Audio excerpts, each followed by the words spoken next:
Hello friends, this is Yogesh Popat and today in this video we are going to discuss about the sign convention related to the chapter of optics, which will be helpful for class 10th and 12th, and the image formation, the ray diagram of the image formation by plane mirror. So starting with the sign convention is very much useful when you attempt the numericals of optics. Without sign convention you won't be able to attempt any numerical, and if you apply the sign convention wrongly you will definitely get a wrong answer in the numerical. So let us understand what is sign convention. Conventionally we have assumed some parameters, some signs to consider the different kinds of parameters in optics. So let us discuss one by one. Here I have taken one spherical surface. It is not a mirror, it is not a lens, it is just a surface. You can take a plane surface also if you want. The midpoint of this surface is termed as pole or optical center. If it will be a mirror, then it will be termed as pole. If it will be a lens, it will be termed as optical center. Generally we consider that the light will incidence from left to right. The light will incidence from left to right. The light may incidence from this side also, from right to left also. But as per the convention, we have taken that in all the ray diagrams we will take the incidence direction. The incidence of the light will take place from left to right. So this with arrow I have shown, the light is traveling from left to right. That means object always we have to take at the left hand side. Whenever we draw a ray diagram, we have to take the object at the left hand side. So here I have taken the object AB. Now the second point is all the distances either on the left hand side or at the right hand side will be measured with respect to pole. That means from pole we have to start. If we have to measure in the left hand side, the direction of measurement will be like this. If we have to measure in the right hand side, the direction of measurement will be like this. So always we have to consider this pole, just you can assume it as a origin. So all the distances will be measured with respect to pole or optical center. That is from the midpoint of this spherical surface. Now if you see here, the direction of light and the direction of the measurement in the left hand side, they are opposite in direction. So whatever distance will measure in the left hand side as per this diagram, as per the sign convention, it will be considered as negative. The object distance is indicated by U and the image distance is indicated by V. So there are different cases. In the next class we will see the different cases of the ray diagram, but if we are measuring in the left hand side, because the left hand side, if we are measuring, it is coming opposite to the direction of incidence of light. So in the left hand side all the distances will be considered as a negative. In the right hand side, if you see, this arrow and this arrow is indicating the same direction. So in the right hand side whatever distance we'll measure, we'll take it as positive. So in the left hand side the distances will be negative, in the right hand side the distances will be positive, because the light is incidenting from left hand side to the right hand side. That means in this direction. Okay, so this is the second point I have written over here. You can read it very clearly. Third point is, if we take the height above the principal axis, if we are measuring the height above the principal axis, like this, if this is the object height, so this HO will be considered as a positive, whatever it is, whether it is an object or whether it is an image. Generally, as per the sign convention, we always take the object above the principal axis. We don't take the object below the principal axis. In all the ray diagrams, we will take the object above the principal axis. Okay. So whatever the height of the object or whatever the height of image, if the image is forming above the principal axis, it will be considered as a positive. If it is below the principal axis, it will be considered as negative.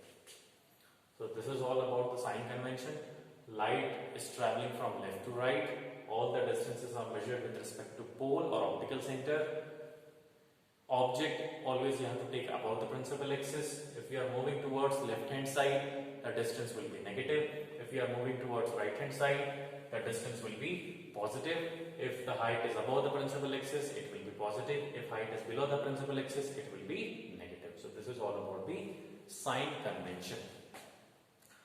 Now coming to the ray diagram for image formation, if we define image, when the image will be formed. The image will be formed when two reflected ray in case of reflection or two refracted ray in case of refraction intersect each other or meets each other. So there are two kind of images are possible, real image and virtual image. We will have a detailed discussion in the later stage. But real image are the formed when the rays actually meet, and virtual image is formed when the rays do not actually meet but appears to meet. This seems to meet that they are meeting. So we are going to start with the ray diagram of plane mirror. So let us consider a mirror like this. Suppose this is the plane mirror. I am taking the polished side in the right hand side, and this is the reflecting side. This is the polished side and this is the reflecting side. Now what I am going to draw, the principal axis. So this, in this way I have drawn the principal axis. Let me redraw it once again. It is little tilted, so I will just redraw it once again.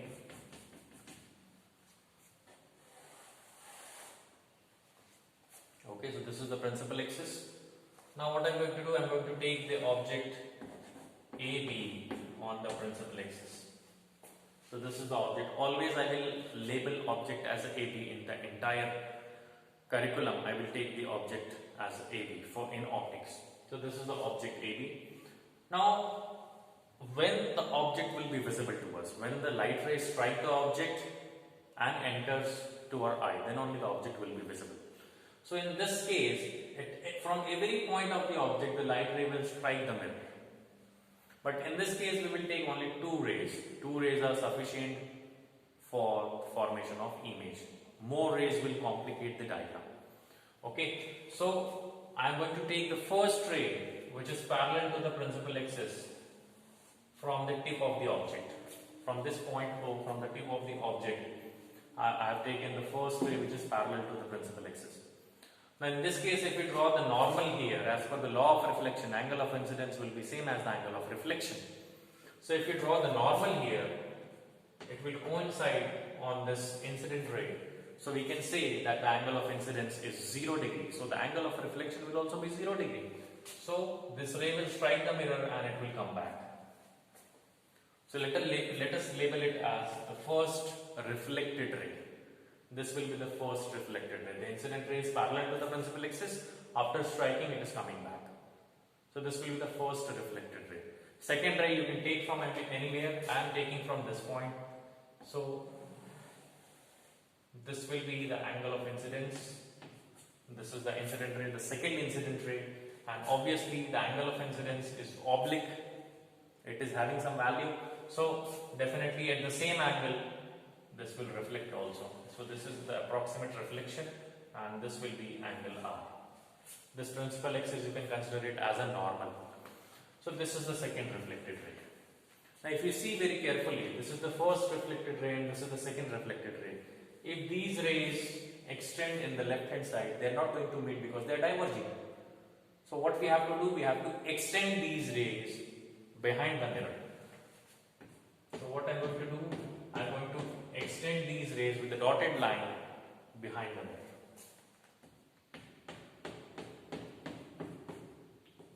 So these rays are not actually meeting at the left hand side, but these rays are appearing to meet behind the mirror.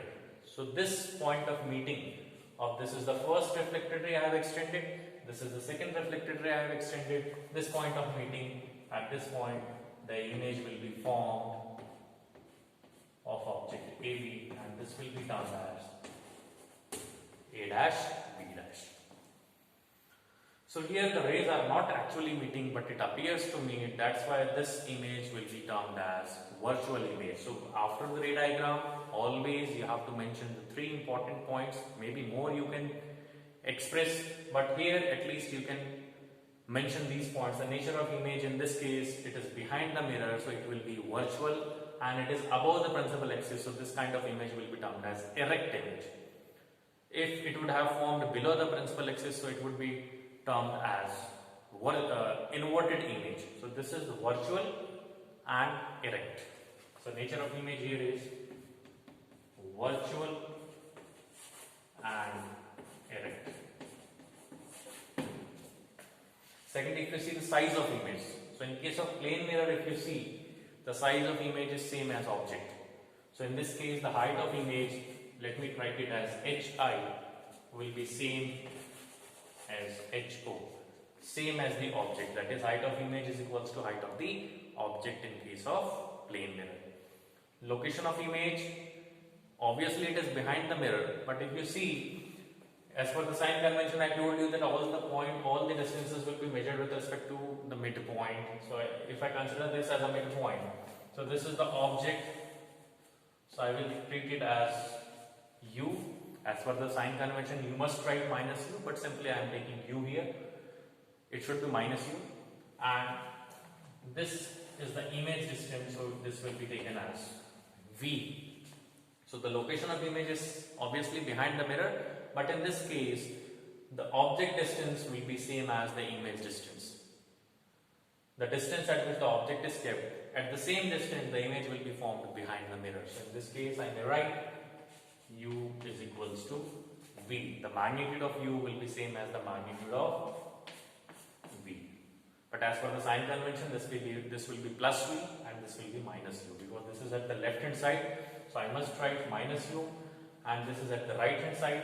So this will be termed as plus v. Height of image, positive. Height of object, ho, this will be positive. A very important question comes from here regarding the magnification. So what will be the magnification of the image formed by plane mirror? So the magnification is defined as the ratio of height of image to the height of object. But in this case, height of image is same as the height of object. That means you can replace any of the parameter. You can replace hi with ho, or you can replace ho with hi. So m can be termed as hi upon hi. I have replaced ho with hi.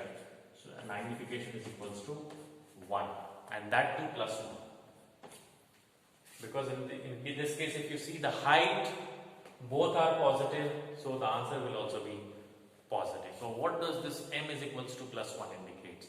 This m is equals to plus 1. Plus sign indicates that the image is virtual. If the magnification is negative, the image will be termed as a real image. If the magnification is positive, the image will be termed as a virtual image. So here it is positive, that means the image is virtual. So the plus sign indicates that the image is virtual, and 1 indicates the height of image is same as the height of object. So this question comes very frequently. If m is equals to plus 1 for plane mirror, what does it indicate? So it indicates that the image is virtual. The plus sign indicates the virtuality, the virtual image, and m is equals to 1 indicates that the height of image is same as the height of object. So this is all about the sign convention and the ray diagram of image formation. You may write your query at yogeshpopat28@gmail.com. YOGESHPOPAT28@gmail.com. If you have any doubt, you can write me an email. Thank you so much. See you in the next class.